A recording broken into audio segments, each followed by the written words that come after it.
I would like to discuss with you what does it mean to bring people on board in policymaking, and I would like to understand what are the most efficient and effective tools to do that. And also, we would like to understand why we should bring people together. Why shouldn't institutions be enough for policymaking? These are the questions. All right, so to do so, I will introduce also a little bit of the work that Andrea already presented a little bit, that is, some of the technical results of the project specifically related to the work package associated to public engagement. We proposed in this project a vision and actually also a concrete practical tool for moving the dynamics of policymaking towards citizens across two dimensions. You see it here. First, traditional approaches of participatory design and co-design usually work at the local level, at small scale, with few people, on small questions and small decisions to be taken. Think of urban redesign. Think of small neighborhoods decision-making. What we want to do is we want to move that to transnational and global level. On the other side, at the global level, usually public consultation works over a limited number of people. So what we want to do is we want to move from limited number of people, local dimension, to global and large-scale participation. That's the vision. How do we do that? Well, essentially, we want to create tools that trigger people interest, because this is one of the challenges. People are not really so much into policymaking, to be honest, right? There are plenty of other things to do in life, so people do other things. So the idea is, how can we convince people that policymaking could be an interesting step in their life, and how can we create appropriate tools to make them provide input? So here we think about these two keywords, gamification and crowdsourcing. Gamification means essentially think of tricks to make people play, to make people get engaged into tasks you think are crucial, strategic. Crowdsourcing means use the crowd as a source of information. Okay, these are the 2 points we want to apply. And here is the last step, that is, okay, but what is the actual contribution that people can bring to the table? I mean, in a way, institutions are good at collecting objective data. There are plenty of institutions that run statistics, run analytics, collect governmental data across Europe and across the world. So what is the contribution of the individual? What is the contribution of the single person sitting at the table? Okay, one of the things we thought could be valuable is the concept of empathy. People are subjective perspectives over reality. People are not meant to be data scientists, or not all of them, unfortunately. No, fortunately, I don't know.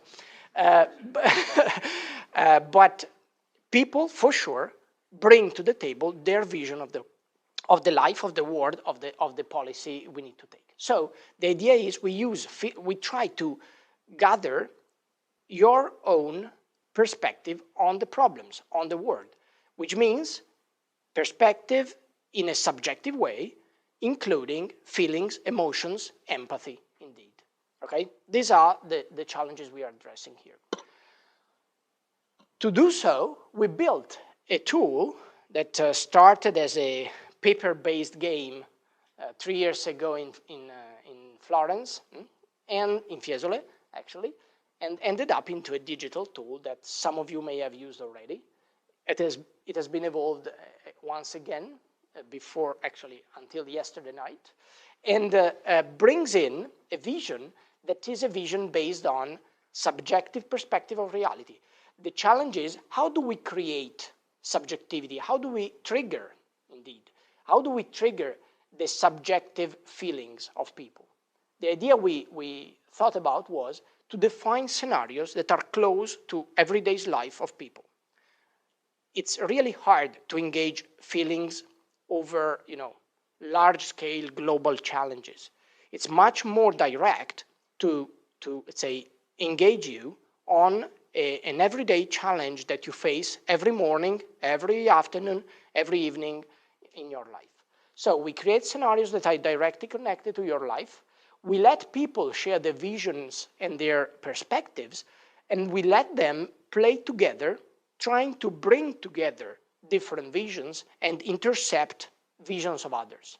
This is the new feedback we can give back to policymakers. Okay? This is just one proposal, actually. Yeah. Why not also let people create their own scenario? Like, why are you suggesting a scenario that maybe I will not? Maybe you offer like 5 scenarios? Yeah. Can you say that again? Yeah. Just let's repeat it for the Thank you. people. So, why are you proposing specific scenarios and not letting people bring, okay, this is my issue, and then follow the cycle? No, that's a very good point, actually. Here, we start simple by creating scenarios ourselves, but nothing prevents you to open up the scenario creation phase also to the people. Let's say that the first step is easier when we create the scenarios because we have a path from the policy-making problem to the scenario. So this is a policymaker perspective. The policymaker has a problem, has a question, has a decision to be taken. From there, it goes down to the everyday life scenario for people. So it's, let me say, this is a top-down strategy from the policymaker side. But actually, the bottom-up strategy could be very relevant as well. It's more challenging, though, because creating a scenario is not so easy, but it's also a possibility to be considered. That's very important. Thank you. Very important contribution. So this would be the feedback we can provide to policymakers for decision making. And this triggers, again, a new pathway across the entire policymaking process. At the top here, I'm not going through the entire picture, but at the top here you have the traditional policymaking process. And here is the Cocteau platform that we designed that could bring in a continuous, real-time update on the understanding of the problems for the policymakers to get quick updates on that. Okay? How does it work? Well, this is how it worked 3 years ago in Fiesole. Okay, we printed a bunch of pictures. We let people play with pictures and engage physically with each other. This was the first prototype, physical prototype that we set up back then. And then this evolved into a digital tool. Digital tool that somehow replicates that vision and let you create your own perspective on reality. So you can create visions like these, incorporating pictures, and making you express your feelings through pictures and your perspective through pictures. And then you can challenge others on that and try to guess what's the, let's say, subjective and empathic perspective on those feelings. That's the game we create. I don't want to go through the mechanics of the game here. That's available online. You can play on it anytime you want. What I like to push instead is use this just as a, let me say, a hint to what can be done with crowdsourcing and gamification. Let's not close our mind only on this tool. What I would like to do now, though, is starting the process. So the process of collaborative thinking, collaborative co-creation of a vision of the use of these kind of tools in the policy-making process. Okay, so I would like first to maybe introduce the speakers, and then we move on to the questions. Sure, thank you so much, Marco. Welcome, everyone. Welcome to our 3 speakers that should be online with us. We have Roberto Verganti, from the professor at the Stockholm School of Economics. I see him online. Well, welcome, Roberto. Thanks for the invitation. Thank you very much. We have also Calypso Nikolaidis from the European University Institute. Calypso, I think you are with us as well. Hello, happy to be with you. Thank you so much. And the final speaker for today is Alberto Alemano, professor at HEC and also director of the Good Lobby. I don't know if you are with us, Alberto.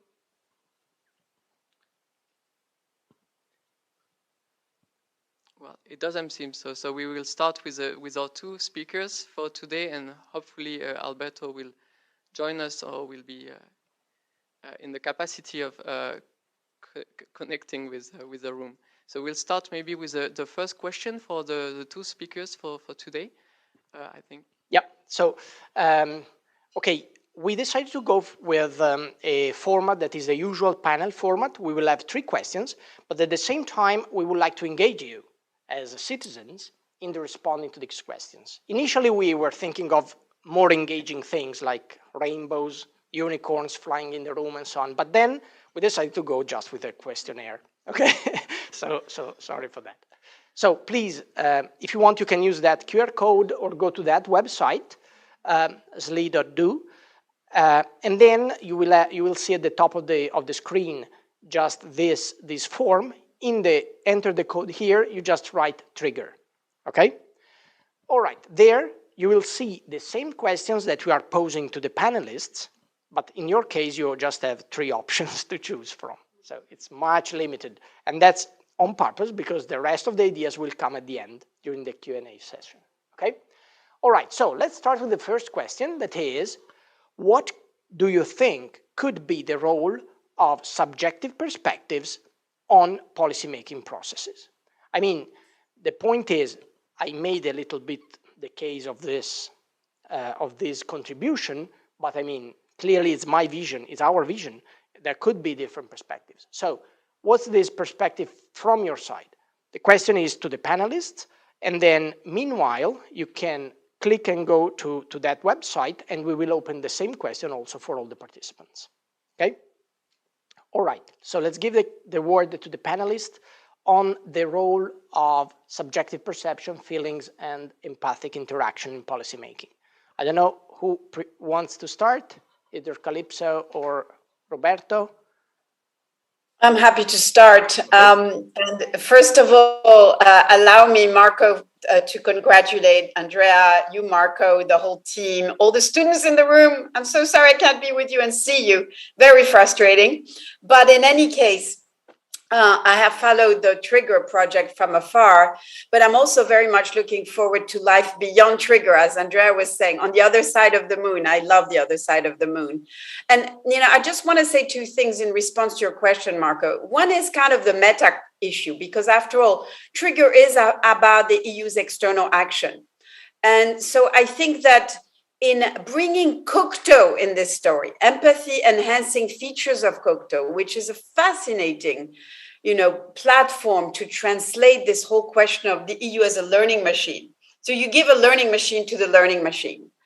And I think the way I understand it in this meta way is that Trigger had a horizontal agenda, which is this question of how does the EU operate with the rest of the world? Co-evolution is a great term. I think modernity is a co-creation between the EU and, everyone else. And the EU is so Eurocentric that it has a problem translating that into effective external action. So at that horizontal level, Europe and the rest of the world, I have long advocated to use the idea and the term of empathy for EU foreign policy, for EU action to the rest of the world. I call this institutional empathy and indeed legal empathy in a paper I wrote for CEPS last year. So there is this horizontal. Now, your question, Marco, is about the vertical. That is how, this platform engages citizens in feeding this thinking. And so the question is, how do you, to me, how I hear the question we're facing is how do you transform our insights about personal empathy, which we have or not, into organizational, institutional empathy, the empathy of a polity? Does that even make any sense? Now, the bad news is that we are all very attached to our own preferences and seeing the rest of the world. The JRC has done fantastic research on all of these, and there's much more research. And of course, you have done fantastic research on this. So it's very hard to have value empathy for most people. And in fact, there's interesting stuff on high IQ makes you even more prone, whatever you think of IQ, but more prone to my side bias in values, etc. Now, the good news is that there are ways to actually we have some empathy in us and for some values, and there are ways of bringing that out. And indeed, in my own research, I believe that most people are ambivalent about many values, whether you should cooperate or work control. And so what we're looking for with Cocteau is a process and navigating the bad news and the good news to create ways in which people not just put themselves in the shoes of others, but allow everybody to be comfortable in their own shoes, and create togetherness from all these mindsets without becoming the other. And I think what you're talking about is that with Cocteau, we are actually, so I've really addressed the why question. We are really allowing this to happen. And you ask, well, you have all this supposedly objective data, but data is never objective. And so allowing people to interact with this data and be future oriented is indeed something that can feed in the EU. And let me make one last point, which is that there is often a sense that if you ask citizens, they're very short-termist, democracy short-termist, people want, food and a roof, and they don't think about the future. And I think research and also just common sense demonstrate that this is actually not true, and that individuals are much more empathetic to both their future self, but the self of the future of their kids and their kids' kids, if they have any, or at least the future of Gaia and the Earth, than actually, policy-making machines. And so this kind of difference in preference for the future is also something that is crucial in thinking about empathy and the role of Cocteau in this process and the future Cocteau. Thank you. Thank you for your vision. It's very challenging, I think, but definitely worthwhile. Roberto, are you there? Yes. Okay. Ciao. Hello. Hi. Ciao. Ciao. First of all, thanks for engaging me here in this event. I was part of the team that had this idea of using digital tools for citizen engagement when Trigger started. So then personal path took me a little bit away. But I think to tackle your question, which I already see that in the presentation, that most people believe that the role of sentiment and data science in this kind of space will be marginal. I will try to explain why I believe is, of course, I also voted for the survey. I voted number 2, so I'm into the 43% in this moment. And why I see it like this, of course, with all respect for different perspectives. 3-4 years ago, I think it was, I was talking to one of the commissioner of the former European Commissions, and he told me a very interesting story. He told me that he went to a party, and when he left the party, he didn't find a taxi, so he joined the taxi with another person at this party, and this person at this party was an old guitar. I don't know if it was Peter Townsend or an old guitar player of an old rock band.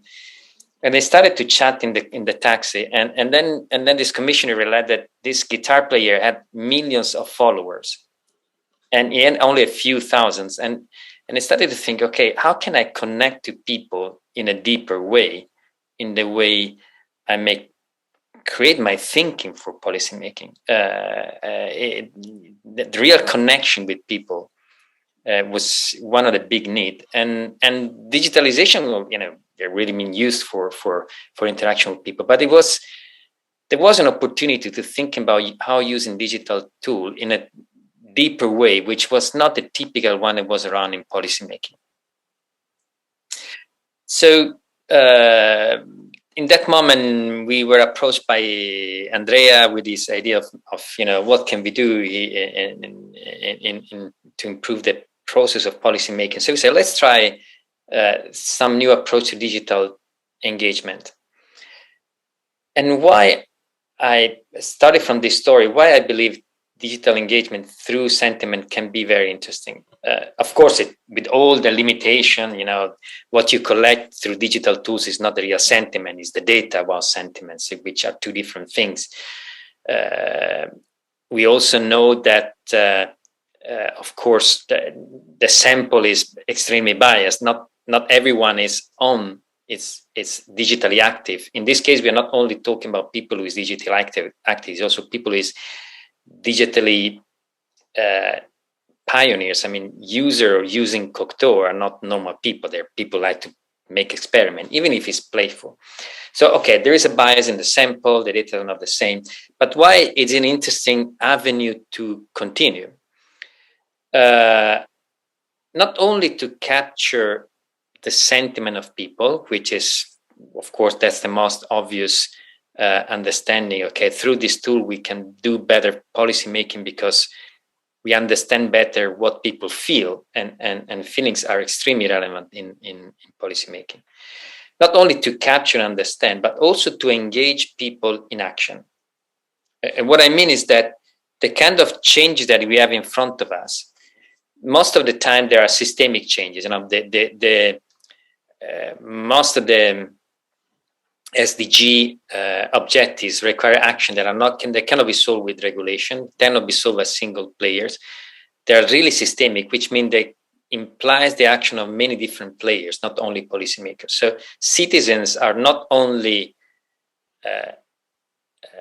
object of understanding in terms of what are their sentiment, but citizens become subject and actors in the transformation of policies into real change. So we need to engage citizens, not only to listen to them, but to engage. And this kind of gamification of which Marco was talking about, it is a way to engage people in action. The second thing that is unique about these tools is that it's mainly behavioral, and most of the change we have in front of us is behavioral. I mean, again, sustainability, inclusion, diversity, these are all challenges, mobility, these are all challenges that cannot be solved by regulation. They also really implies a change in the behavior of people. So citizen engagement on their emotional side is extremely important. So this is why this idea that Marco had of building not simply a kind of survey to collect the sentiment of people, but a game, and the game is interactive. And interaction is a way to engage people into action. It is extremely powerful. The next step will be to move into a continuous engagement, because otherwise behavior don't really change and people don't really move into action. And how to link these games into real action in reality in order to avoid being purely digital. I mean, I can imagine interaction between the digital and physical through augmented reality gamification in terms of, for example, sustainability and how you interact with the environment at the level of citizen. But it's extremely powerful because the kind of challenges we have in front of us are challenges that requires the engagement of people at a very deep emotional level. Okay, thank you, Roberto, for your view on this. I see that the questionnaire somehow got stuck in the middle somehow, but interesting to see that most of you see some kind of role of these tools. We may talk about that maybe during the Q&A at the end. Let's move on to the next question because we have a limited time frame for everything here. So second question to the panelists and to the audience is the last one. Okay, thanks. Question number 2. Okay, we have seen the role of these tools and solutions in policymaking. Now, let's focus on the modality. How do we trigger participation? How do we trigger feelings and empathy? This is also a challenge because it's not, I mean, the poll you are playing now is definitely not a good tool for that. It's good to run some statistics, but for sure, I'm not going to trigger your empathy by asking a closed question, right? So how can we actually create the context for people to move into an empathy-based dynamics? That's the second question I'd like to ask. Clearly, it's something deeper. One thing that, okay, on last Friday we were discussing about that was, okay, what triggers your memories, your feelings? Probably sensorial aspects that we cannot even activate through digital solutions. It has been, okay, poets for centuries have been talking about the use of smell or other tactile experiences for triggering memories. Okay, we don't have that in our tools at the moment. What other tools can be used for that? We use images, fine. It's definitely a little bit better than asking a question. What else? What can we use? How can we trigger this into citizens?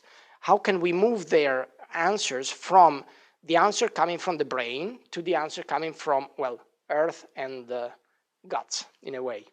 So that's the second question. So let's open up the second question in the tool and also to the panelists. Not sure who wants to start. Calypso, do you want to go, or Roberto? Maybe you want to go on. Maybe this time we can switch the order and I can start. Meanwhile, I see that it's hard. It's very hard. What is interesting is this idea of interactivity, and what is interesting is also the idea that it's hard, but we need to start and experiment. So that's why it's great to have a project like Trigger. We can start making experiment. The use of I mean, first of all, we are into the space of participatory design, and also the use of digital tools in participatory design and participatory policy making is not new. The idea is to avoid two classic mistakes. The first one is, I mean, there is one kind of use of digital tools for to interact with citizens, which is engage citizens into deliberation. I don't want to open that door, but definitely with all the limitation of the samples and usage of these tools, still there is a long way to do it, to engage citizens into their deliberation through digital tools. But there is another mistake that typically is done, which come more from participatory policymaking, which is to engage citizens into turning them like citizens for a day. Like policymakers for a day. So the idea of asking citizens directly what would they do in front of its given political challenge, a kind of crowdsourcing of policymaking, policymakers searching for ideas from citizens. This doesn't definitely work of turning citizens on policymakers for a day, because of course, again, for the problem of the sample bias, but also because policymaking is very complicated and citizens don't have this kind of view. And then you miss the side of vision. That's why I like a lot the framework you presented before, where you start from the vision. Otherwise, it becomes purely a sampling of problem from a very narrow perspective. What is interesting here is instead this interactivity in which citizens remain citizens, and we don't want to interact with them changing their role, because otherwise it doesn't make any sense. We want to interact with citizens because they are actors in individual and very detailed behavior that is very difficult to perceive from the top.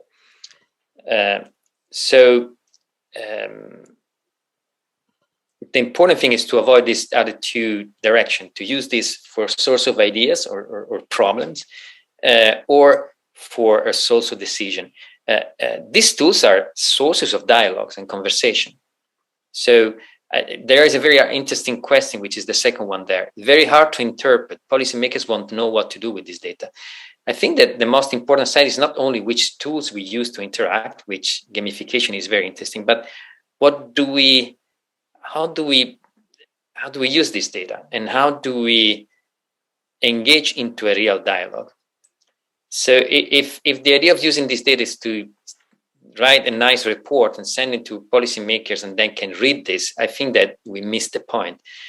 What is interesting is to engage in continuous interaction and say, okay, This helped me to understand as a policy maker, help me to understand something. What is the next question I want to ask? And then I understand something more. If it's a dialogic tool, it becomes very, very interesting. Okay, thank you. Yes, I think you touched both sides of the problem, and that's even more challenging indeed. Calypso, are you there? You want to comment on this? Yeah, I'm there, but I'm worried that we're finishing very soon, and I'd love to hear the students and young researchers in the room. So I'm wondering, I mean, I have some things to comment on, but anyway, maybe I'll just give my 3 minutes here, but I just really love to hear their voice.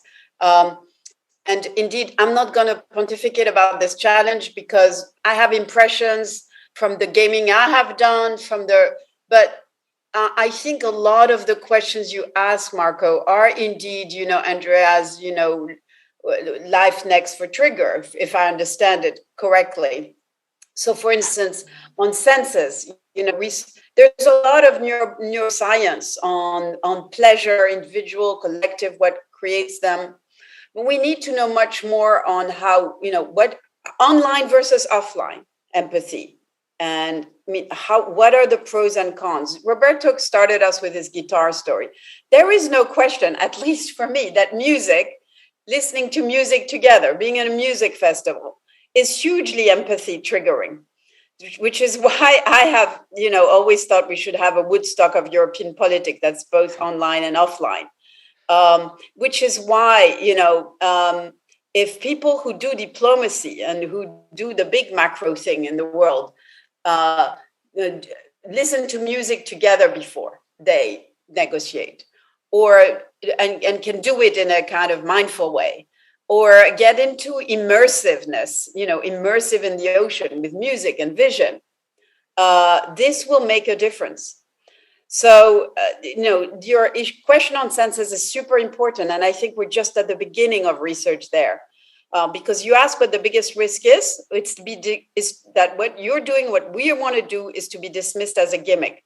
Only when the power, so everybody needs to experience it in cyber diplomacy and elsewhere. Now, a second point is to, pick up on Roberto's interactiveness.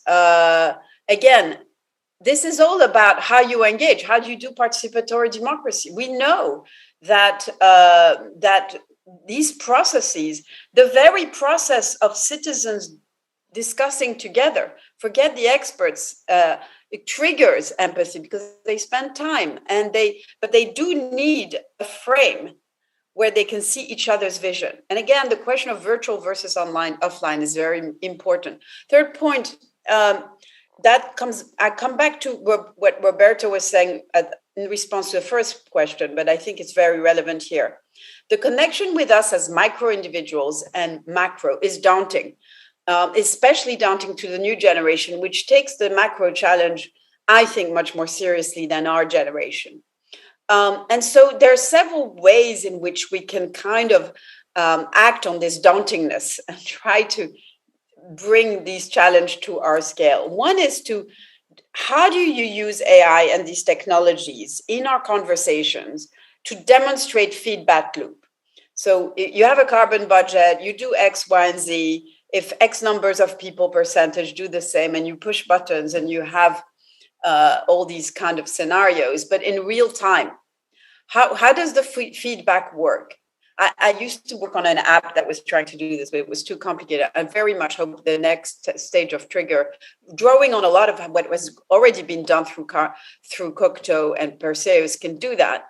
And the other thing is to play with trade-offs. I mean, the empathy at the world level, and here I really want to bring us back to our global diplomacy agenda. If you get rid of subsidies in one farm in France, it will actually, in agriculture, it will actually enhance the life expectancy of 10 families in sub-Saharan Africa. So we always, when we do things somewhere in the world, we see the cost, our micro costs at our level, but we don't see the benefits. If more people sow better, how a very small marginal cost can create a very high marginal benefit elsewhere and have the data to show it. Then they mix, and this is something I wanted to say. I don't think we should intellectually separate objective data and sentiments. They go together. If I see this objective data, and it's very objective, then empathy comes in, because I compare marginal cost and marginal benefit, and I'm appalled. But it's objective data. And that brings me to my last point about crowdsourcing that, again, Roberto very rightly, brought together, which in the end of the day, we're talking about decentered approach.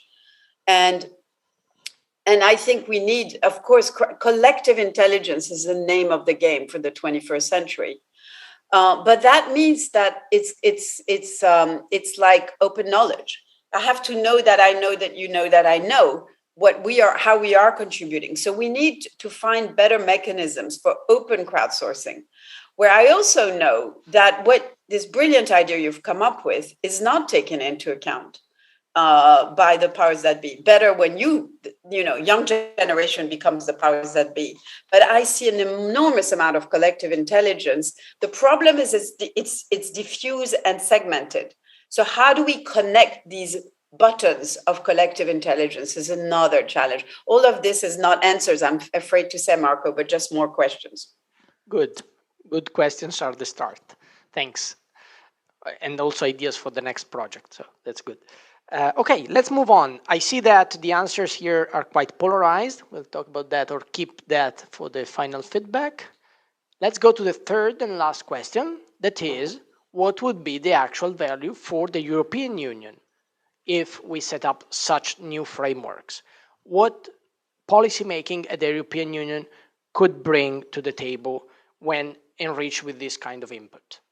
I use this as a final question because I think this is really, the big fight between two visions of the world. Europe today is seen as the central, defendant of a specific vision of the world that is the human-centric perspective, okay? The new humanism, the neo-humanism perspective, where we evolve technology, we create innovation for the use and in light of the human perspective. There are other visions that fight this perspective. I mean, think about the US vision is not a neo-humanist vision. The technology that has been developed think of the metaverse. Is this in light of the human role, or is it beyond the human role? So Europe has a brand identity, okay, at the global level that puts the human in the middle. Okay, how can this be empowered by this, perspective of subjective, emotional, empathetic vision on reality? What can this bring as an additional value? Okay, so this is again a question for the panels, and let's start up the challenge also in the website for the participants. Okay, I know, Calypso, you want to go first? I'm just asking because we see your face right away, so up to you. Can you give me the results? Because it's so small on my screen, I can't even read it. Yeah, so at the moment we have, okay, so the question would be, is there an incremental value for policymaking at the European level with these tools? At that moment, we have a good polarization towards, definitely, you need to consider perception and feelings. Then that's 80% of respondents. Second one would be, yeah, maybe this could be at least bridge the gap between citizen and EU institutions. And then there are some skepticism around that is, no, EU policy is hard enough already, so let's not bring another ingredient in the picture. Or no, the EU policy needs to be founded only on solid objective data, and that's also another 7% participants. I see some oscillations in the first two, but that's basically it. Okay, so there's quite a wide support for the question, for the agenda, for what we're all thinking about. But Marco, I just want you to clarify the question. because, I mean, in several ways. First of all, Europe has a brand identity in neo-humanism. Really? I mean, maybe you hang out with the, super enlightened, whatever. But I mean, Europe, first of all, I mean, I'm not sure that Europe thinks in these philosophical ways, should have a brand identity, should think about these questions of the whole of humanity. Yes. So, I mean, question one. Question two, why is it opposed to transhumanism and posthumanism necessarily? Of course, Andrea was, I mean, the whole project is about technology.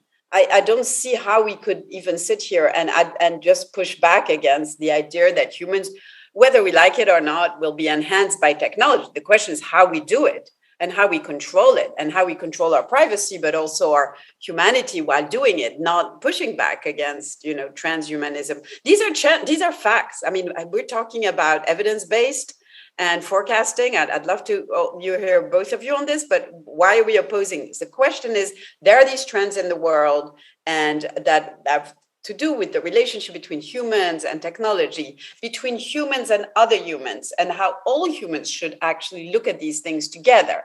There's a huge digital divide between Europe and the global South. I haven't seen Europe acting on it very much these days. So A, why opposed to technology as opposed to combining these visions? B, is Europe really empathetic to the global South? Is that, I mean, in facing these challenges? But three, humanism. You have three terms of neo, trans, post, and it's always the human. How about life? How about the being? How about geopower, which is a new kind of understanding that actually, at the end of the day, who has structural power in the potential, but we're destroying it as human? Is the the politicization of the earth itself and of life. There is, to me, no bigger agenda than biodiversity, at least combined with climate change, but it's even more urgent. So I'm a bit disturbed that it's all about humans. So if you accept my three questions and caveat, then we can kind of move forward in this question, because then I would say, well, yes, of course, empathy, but in this much more holistic way, needs to become the name of the game. That's how I started earlier. Europe needs to be the champion of strategic empathy, strategic in the best way of the term, not manipulative strategic, but strategic in thinking about its strategy in the world. Europe, we have the luxury to exist as a polity that can reinvent itself all the time, that shouldn't have a teleology, that should put imagination first, but realistic, pragmatic imagination too. So, yeah, and in that sense, there is no more valuable asset to exploit than defending the roles not just of humans, but of every being in our institutions. But I'd love to hear the room and, of course, Roberto on this. Yeah, okay, I'll leave it to the room to respond. Marco. And Marco, to you, because your question, yeah. I couldn't wrap my head around it. Yeah. As you just heard, I have three questions for you. Yes, so no, I think, very quickly, because then I want to leave room to Roberto as well. So, no, the point was not to fight against, so the new humanism was not meant to be an antagonist to innovation and digital. The point was neo-humanism as the fact of developing technology and innovation in light of being beneficial for humans, and not making humans let's say a collateral asset towards innovation. So keeping the role of and the focus towards of policymaking and of innovation, which come from two directions. Let's say both oriented to a benefit to the citizens and to the. Then here there is another point that you made in the previous question, that was the role, the empathy of the individual and the empathy of the institution. This gap is definitely huge, and the question could be also in this direction. How can these tools help in aligning these kind of different levels of empathy? But the idea was, in the question was, okay, how can we use these tools and innovation for bringing benefit to the citizen and to the political entity that takes decision. That was the purpose of the question. Okay, and maybe then we can also talk about the rest. But I mean, I see your point, and I agree that, I mean, that we could discuss that for hours. Roberto, do you have any insights you want to share? Well, these were big questions that I tactically and strategically avoid and let it to discuss to the audience. But I understand the point of Calypso, and I was, when you were talking, I was thinking, if I were be an American, and in a way I teach also in the US, how would I react to that point?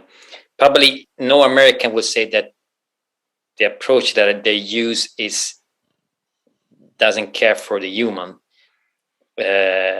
Probably what is different is what does it mean to be useful for the humans. But in that extent, I think to strategically or tactically avoid the question, I would say that maybe the point is whether even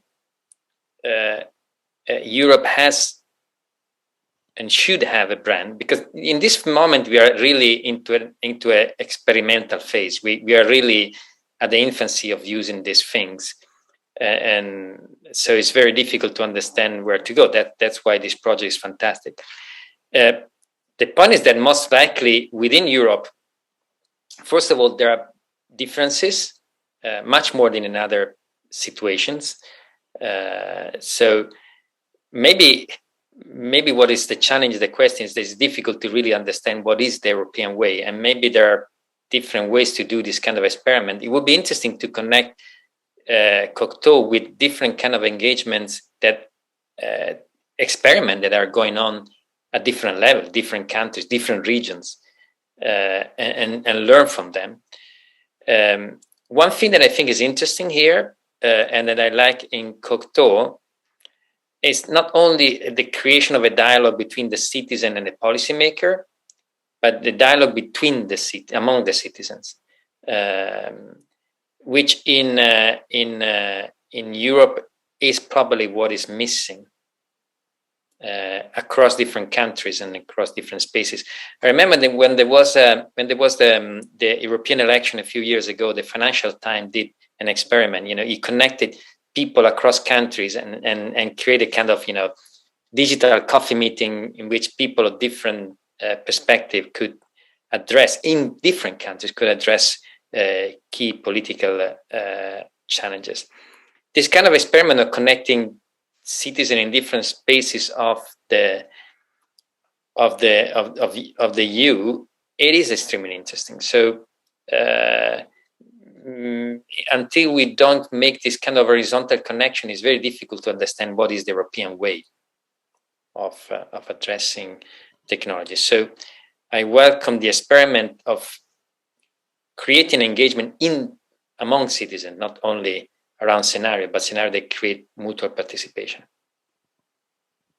Yeah, definitely. And I say, Marco, that beyond the Financial Times, is of course exactly what happened with the Conference on the Future of Europe and the 4 citizens' assembly of 200 randomly chosen citizens that met 3 times each, both virtually and in person, including in Florence here.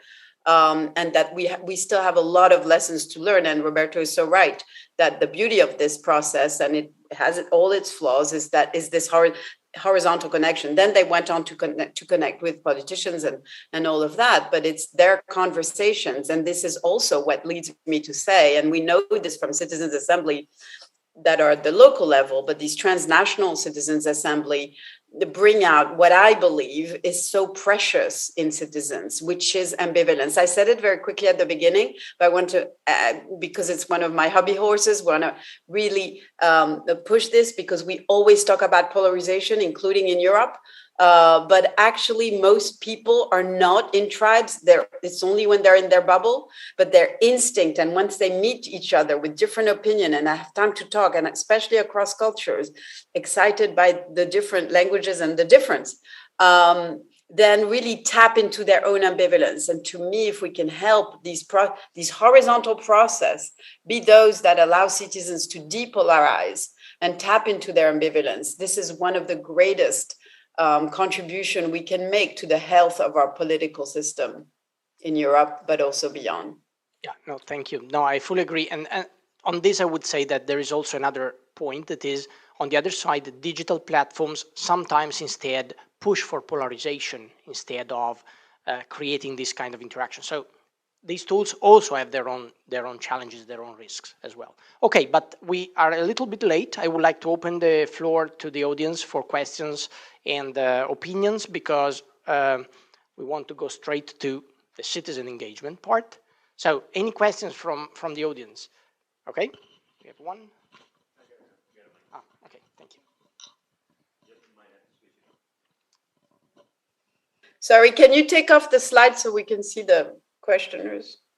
Good morning. Yes, I'm really happy that you're bringing the role of digital platforms, because that I automatically thought about them when we think about emotions and trying to bringing. I mean, they've been monetized, and now we are trying to make them valuable for society. So I was wondering, do you interact with experts or cognitive behavior or scientists from those that have been building those tools and that themselves are pointing to their flaws?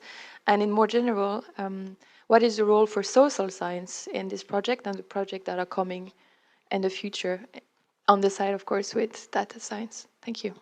Okay, thanks. So I will respond first, and then maybe Roberto or anyone, or Andrea can interact on also other opinions. So yeah, I agree. We need to, I mean, this perspective we have is a non-commercial perspective first, which is significant because, I mean, the digital ecosystem is completely polarized on the monetization side, especially social media and so on. On the other side, yes, we need a crucial role of cognitive science, for instance, and even just understanding what are the right ingredients or what are the dangerous ingredients. We did some discussion on this with human-computer interaction experts that study exactly how these dynamics work.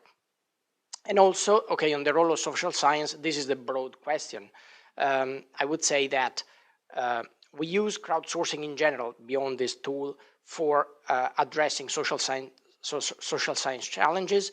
This tool by itself, I think, is not right, probably not the right tool or not rich enough yet for addressing broad social challenges, but that would be the next project for sure. Okay, so I don't know if Andrea or anyone else wants to. I can very quickly say, because I want to leave space for comments, we can continue the conversation, say, over the coffee break. But there is a lot of cognitive science behind the design of Cocteau. There should be even more going forward. One of the key things in behavioral economics, in particular, in the study of nudging behavior, is the issue of what we call availability bias, meaning can you change the salience of specific impacts? And this is what basically Calypso was referring to when she was talking about, can I see and visualize and have it more salient in front of me? What's the impact of a micro action I'm taking today on something that I would never suspect, right? And that availability bias, as opposed to what the platforms use, which is much more of a framing and choice architecture type of strategies, that is something that has to be used with due care, obviously, because you can always manipulate human behavior, but it could be done selectively and experimentally to increase the salience of specific impacts, to increase the awareness of people of the impacts of their actions. This is one thing. But the most important thing about Cocteau is the difference that we have between AI and CI, so artificial intelligence and collective intelligence. Most of what Cocteau could do is actually break the echo chambers in between individuals rather than presenting information in a given way. Obviously, the initial presentation of this scenario, as we're doing it now, has very much potentially framing, so it has to be very carefully designed. But the interaction across citizens and the potential pairing of citizens and smoothing differences, also going in the direction of what Calypso was saying, the people sharing and comparing their views typically has very surprising results. That is where I think most of the potential is, and perhaps that is a little bit less prone to the cognitive manipulation of how information is actually presented in the interface. Can I just add, Andrea, to what you're saying, that, I mean, first of all, that it's a beautiful formula, I think, from Cocteau, you know, AI and CI, because of the powerlessness that we all feel, and then the young people feel, about the daunting challenges of the world, including that of AI. How do we protect against an emergence of that world that Roberto and Marco were talking about? So to kind of make available to our senses and our emotions the power of collective intelligence and not just individual intelligence is a recipe for hope, which is kind of important to survive in life. And the second thing I wanted to say is that indeed you're talking about bringing together the best of digital platform, and that's what the question was about, with the kind of processes that Cocteau was advocating and put in place. I think for me, you were asking what I've worked with them, as well as witnessing Cocteau. Now, worked a lot with the Decidim platform in Barcelona, that is, you know, a kind of model platform for cities, and that was used by the EU Commission to create the digital platform that supports the Conference on the Future of Europe, which is very clunky, the one at the EU level. So it's a real problem, because we can have a long discussion about what it did for interaction, horizontal interaction that Roberto and I were talking about. And also, I think what it didn't take completely well enough from Cocteau is that Cocteau has a social contract that creates trust from people. And trust is really the most important currency that we have in today's world. It has this social contract about transparency, traceability, both tracing backward and forward what happens to your proposal, so you haven't wasted your precious time, and of course integrity, about the authenticity of the content and all of that. Now that contract needs to come alive, needs to be kind of multiplied and demultiplied, and that's how digital platform can work. And it also needs to interact with the real world of physical interaction. So that would be part of my answer, but it's a huge question about digital platform.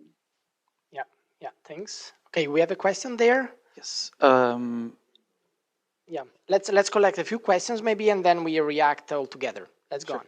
So my name is Dario. My question is on the role of Cocteau in the workplace. So one of the scenarios that Trigger envisions in its framework is called the widening gaps, right? Which is a world where multinational power increases, somewhat like the trend we've had for 40 years now. And that would obviously make the workplace a crucial place for most citizens, as it's, to use Calypso's language, a place of time and empathy, because that is where people end up being from 9 to 5, if not longer, build a lot of their relationships. So the question is essentially, how would you integrate Cocteau in a workplace? And perhaps more generally, if not in the workplace, what is the context in which you see Cocteau being used by citizens? Okay, thank you. Thanks. Let's go with the other questions, and then we move back to...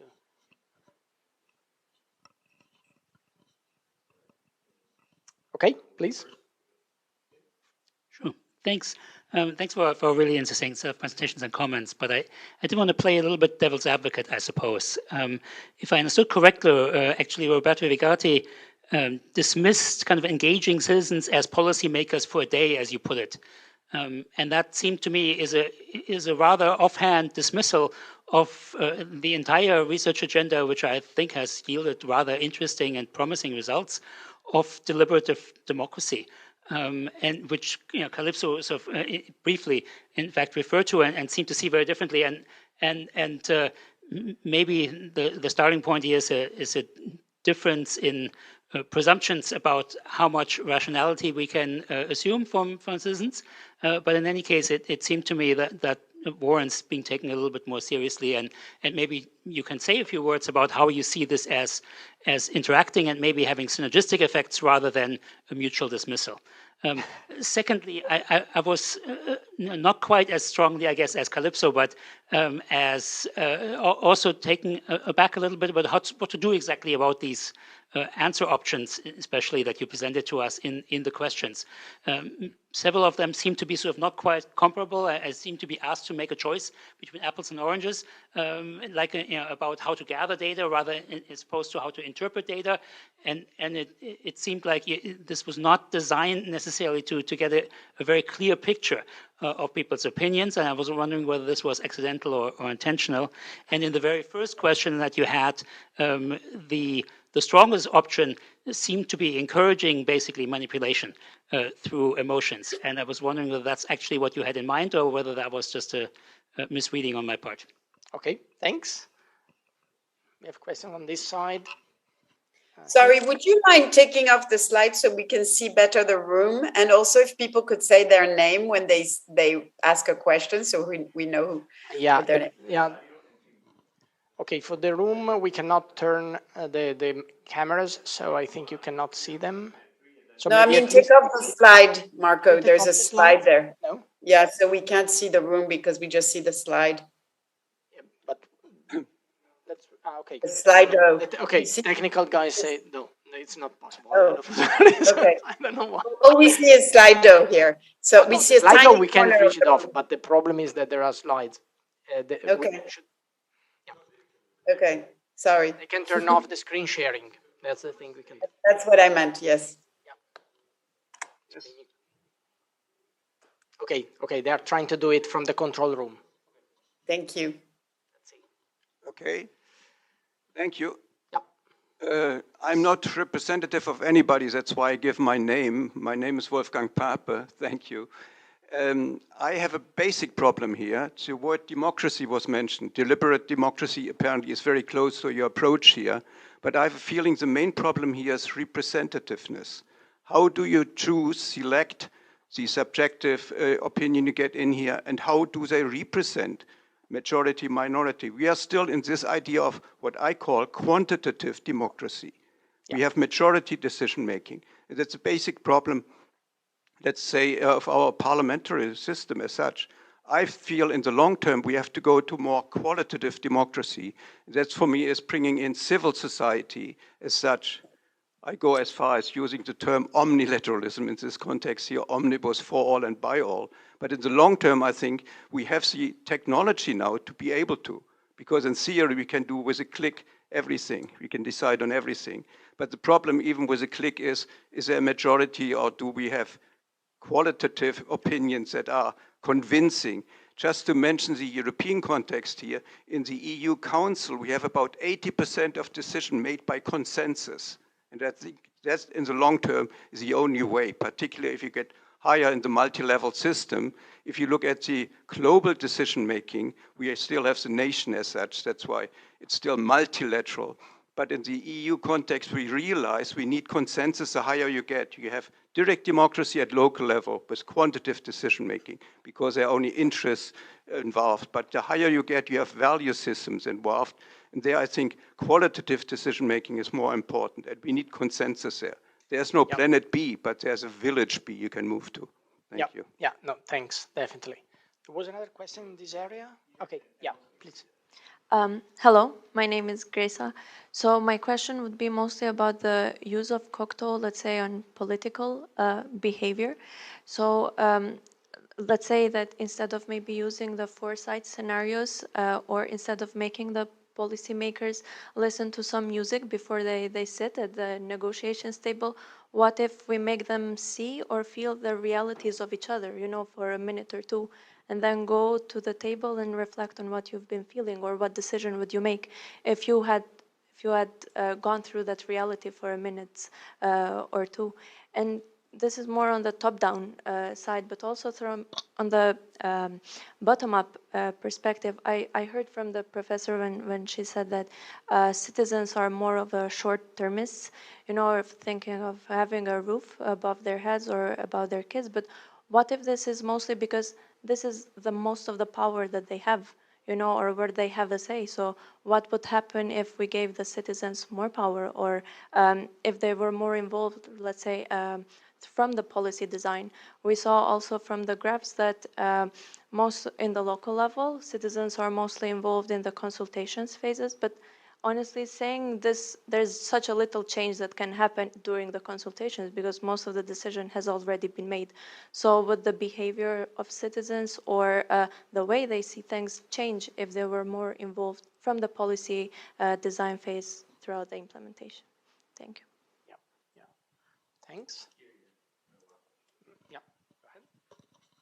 Hi, I'm Dan, and I wanted to ask about citizenship and like the role and meaning of citizen in this, right? Because I agree that perceptions and feelings are important for this, but also people have different citizenships. You might be a resident of a place or no citizenship at all, right? And so, but they're still going to have a stake in the policy making process. And then, so how do we use this and how do we think of this when we're talking about kind of representing humans, right? And kind of people as humans, but people are defined in these different categories. And obviously this is going to influence your perceptions and feelings, no? And so how do we compare across these different groups as treating everyone as a human, but we're already defined into different citizen versus non-citizen versus resident roles? Yeah, definitely.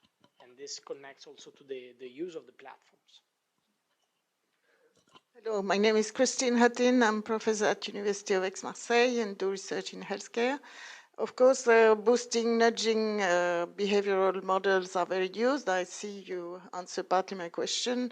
In order to make it more translated to policy, how do you relate to which agency or which parliamentary process? Because some countries accept nudging in policy publics, other member states would not. Ministers of health, I know, are very reluctant because of manipulation, because of need to take objective data and not only subjective data, because if you're ill, there are very objective data, for instance. So how can you relate to the parliamentary process or the legal community, not only for EU level, but also with the member states? Thanks.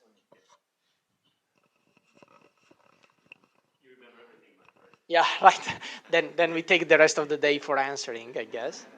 Yeah, and just a brief final question. So I'm just wondering, how would you deal with the problem of asymmetry in terms of access to technology in less privileged communities, both within developed countries and to less developed countries within the EU themselves? Yeah, no, that's a crucial aspect as well. Okay, no one else? Just this? Okay. Okay. Let's say that this becomes an input time, not question time, because we won't be able to answer. Yeah. Okay. Thank you very much. So my question is very much aligned with the question we already had in the social sciences, but I would deep dive a bit more. For me, it's a bit unclear why the feelings triggered by actions, they should be the thing which helps policymakers in making their decisions. Because for me, it might be more, why not use a proper social science approach and develop an understanding of how people perceive the world via the tools you outlined. And I think we had it in one slide where you had like citizen participation and participatory observation, I guess, a more ethnographic approach, and you kind of dismissed it. It's only possible at the local level, but I'm not sure why that's the case. Why can't we bring people from across Europe, let's say, or from across the globe, a small amount of people together and observe them, or do missions abroad and then generalize the knowledge and scale it like that? Why do we need to have a platform for that? Why not use the approaches we already have from the social sciences? So that's a bit my question. And then at the same time, also on the point Calypso was bringing in about the empathy, I think maybe that's a bit unclear then for me. What's the goal of the platform? Is it to develop an understanding, or is it to change citizens' perception of the policy-making process? Like, what is it doing? Is it doing both? I mean, that would be amazing, of course. Yeah. I guess that's what you want to do. Okay, thanks. I think there was one last question somewhere. Okay, let's say.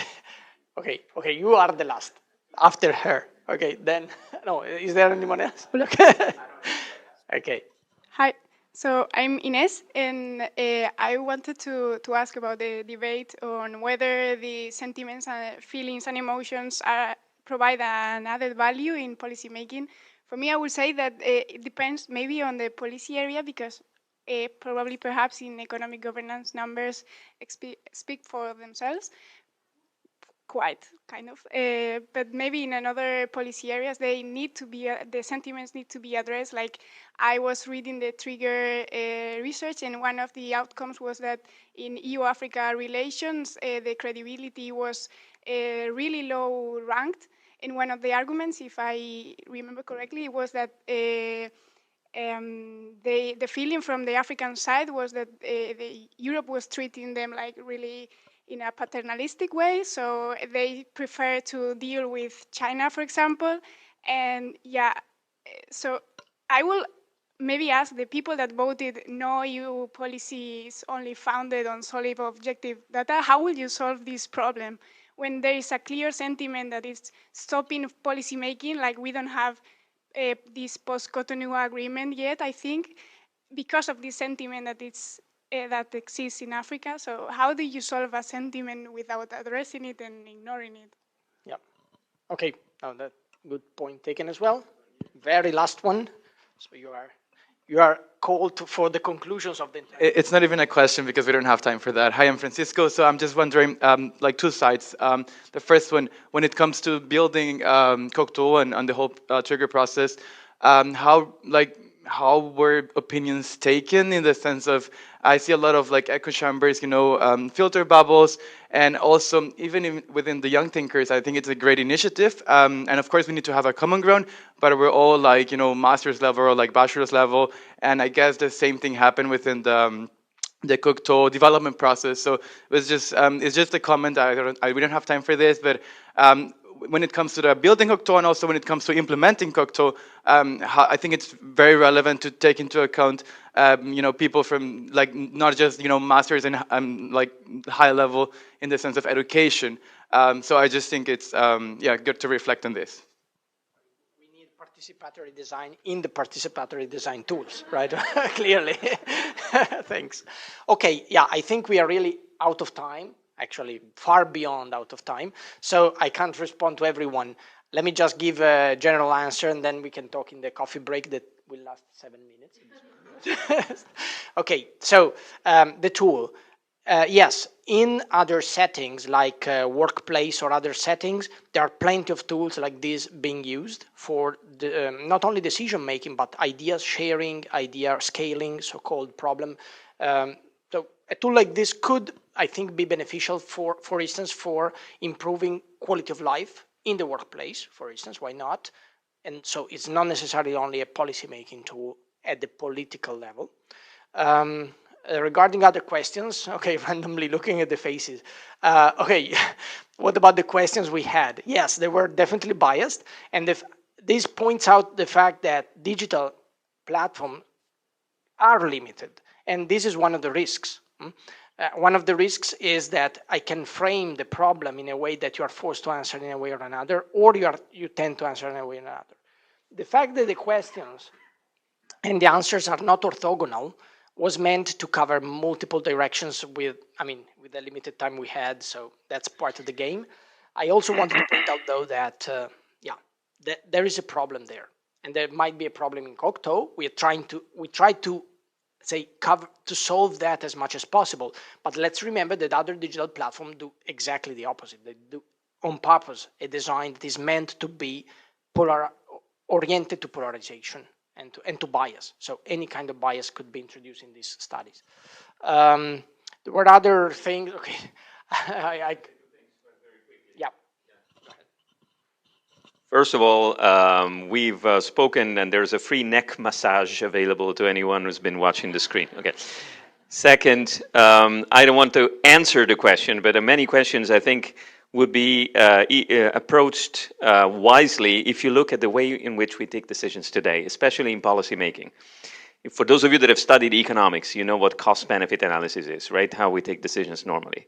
We can reflect together in the coffee break because it's a rather long lesson. But first of all, I can tell you, cost-benefit analysis normally doesn't take into account the collective, the social dimension.